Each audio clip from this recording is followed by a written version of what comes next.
I have been flooded with emails asking me what I thought about Andrew Maguire's groundbreaking interview on King World News. My response was simply that these guys have no idea what they're up against. In the interview with Eric King, Andrew Maguire said that a few calls from powerful people shut down all their efforts to launch the Pan-Asian Gold Exchange. Andrew should consider himself lucky, as he already survived a very questionable hit and run to only have his efforts thwarted by a few phone calls. I fear that unless Andrew and the rest of us realize what we're up against and change our tactics, his next efforts may be stopped by something far more serious. I have great respect for Andrew Maguire's tenacity, and he has an absolute correct view of the problem, but unfortunately I feel he does not have the correct answer. Andrew correctly sees that heavily leveraged long silver players who are forced out of the market are just as big as a problem as the manipulative shorts that raid the markets. He correctly shows that actions like the Leap Day Metals Massacre was a totally concocted paper event to manipulate the paper price down and to turn back weeks of price advancing in one shot.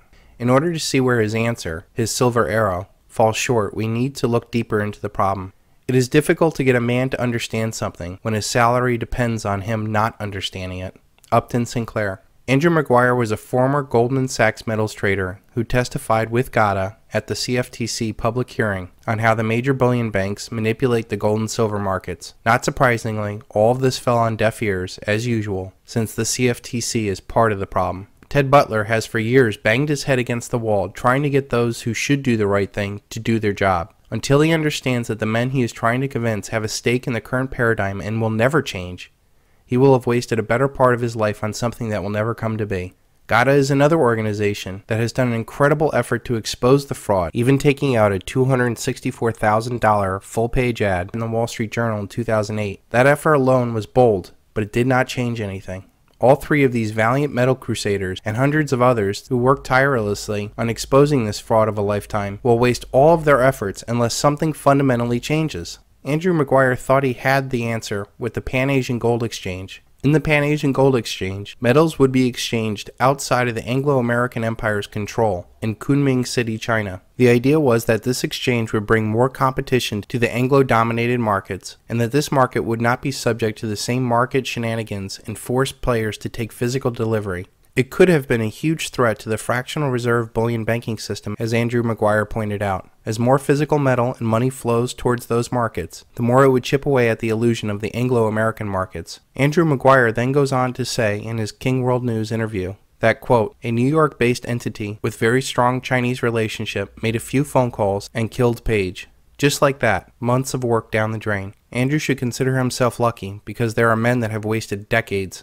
In that same interview, Andrew announced that he is going to ramp up the pressure by having the original creators of Page create a new exchange where the first contract out of the gate will be a fully backed silver contract. He calls this the silver arrow and the Achilles heel of the fractional reserve bullion banking. While I believe physical silver is the cure for this debt-based world, I fear that even this effort will be for nothing. You cannot solve a problem from the same consciousness that created it. You must learn to see the world anew. Albert Einstein. Andrew admits in his interview that the men he is up against operate with impunity and none dare challenge their power. While Andrew is correct that these men are very powerful, I do not feel he fully appreciates what he's up against. The Rothschilds and the Rockefellers have power that goes beyond the markets that he is fighting against. The Rothschilds got their Hong Kong Mercantile Exchange up and running in no time, but the outsider plan of Page got shut down. I fear that while a few phone calls shut down Page, something much worse might put an end to his next venture. He is up against men that have their wealth and power derived off of spreading debt and death throughout the world. Just look at the founding of HSBC. You will see a bank that was set up to funnel drug money from China during the Opium Wars. These families that he's up against own the world's central banks, and by extension, all other banks, corporations, governments, regulatory agencies, militaries, and so on. This is why we see men like Saddam Hussein invaded and killed for daring to sell his oil for euros. This is why we see Gaddafi invaded and killed for even proposing that he sell his oil for the new gold dinar. And this is why we see war drums beating for Iran as they continue to sell their oil for any other currency than the dollar at their oil bourse in the Isle of Kish. This battle is not just about silver, it's about world control, and there is no way to win inside of a paradigm that they control. If these men control nations that can wage physical war against other nations to maintain their power, what chances do you think Andrew Maguire is going to have? Andrew Maguire's new company, Coghlan Capital, is set up to help people stay inside the paper paradigm that they claim that they're fighting against. You cannot reform a corrupt system by gambling in their corrupt casino. You cannot defeat an electronic market with another electronic market. You cannot defeat a centralized power with collective action. You cannot overturn a secretive banking institution with more insider guidance. In order to truly win this battle, you need to be of the opposite consciousness on every level. The Silver Bullet and the Silvershield is my best attempt at this opposite consciousness rebellion. The plan is to convince enough people to sell all of their paper assets and buy physical silver, to walk away from the paradigm at every level, not fight against it. That is an opposite consciousness, as it shows that every action has an equal and opposite reaction. By taking your wealth out of the paper casino and buying real physical metal in your possession, it acts as a deleveraging event that will end their paradigm. It is a decentralized effort with the opposite consciousness of any other action I've seen out there. Any centralized effort out there will be put to a halt by the criminal elite by focusing on the most powerful opposition, as the Hunt brothers story showed. Even major proponents who champion silver can and will be taken out by any means necessary, as this power will not go quietly into the dark.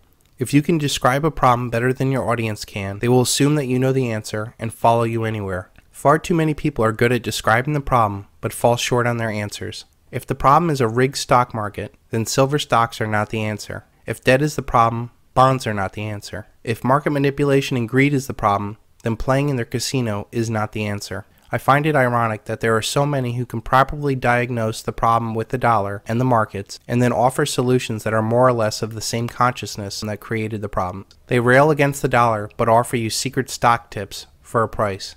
The reason why this is because there is no big money in the opposite consciousness. Even silver investors who focus on dollar profits are a part of the problem. You cannot talk about dollar price targets of silver, or even future dollar profits, and be of the opposite consciousness. You must see that you're buying physical silver because the fiat world is mathematically going to collapse, and that only real tangible assets will preserve your purchasing power. Only then will you be a strong hand in the physical silver market. I would ask that more people think about this battle in terms of becoming the opposite consciousness in order to win this battle. If some of the biggest names out there set aside their own efforts to endorse the Silver Bullet and the Silvershield, we could truly end this battle once and for all. A decentralized, educated mass of investors taking physical silver off of the table is worth 100 Pan-Asian gold exchanges or Hunt brothers. You cannot change the outside world to become free or happy. You must change yourself to make the world free and happy.